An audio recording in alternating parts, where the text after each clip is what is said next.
Quen non tivo unha sevillana ou un touro en riba da tele? E a bo seguro en media España hai un botafumeiro ou unha catedral. É verdade que agora as teles de pantalla plana xa non se prestan a iso, pero tamén hai que dicir que o mundo dos souvenirs xa son outra cousa.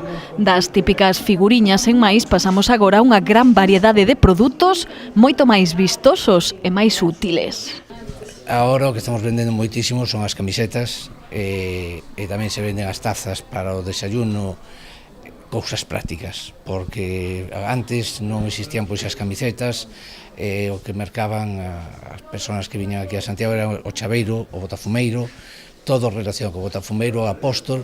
Eu penso que non hai casa en toda España que non teña algún recordo del apóstol Santiago.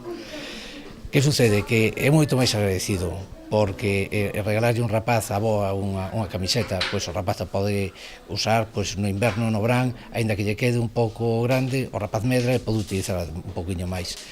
E as outras cousas era abrir o caixón, meterla dentro e nunca máis. Aparecía a cabo dunhos anos aquelo, te acordas cando foi 4 anos que foi a boa ali? Pois aquí está.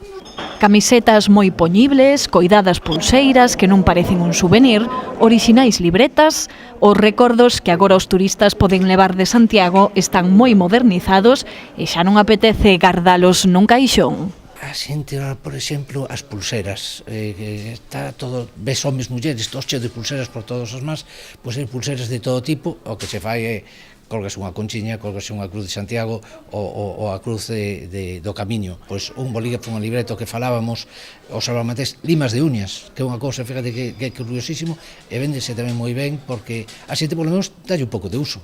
E que intentar levar un simple recordo de Santiago agora pode converterse en toda unha xornada de compras, porque cada vez hai máis onde elixir.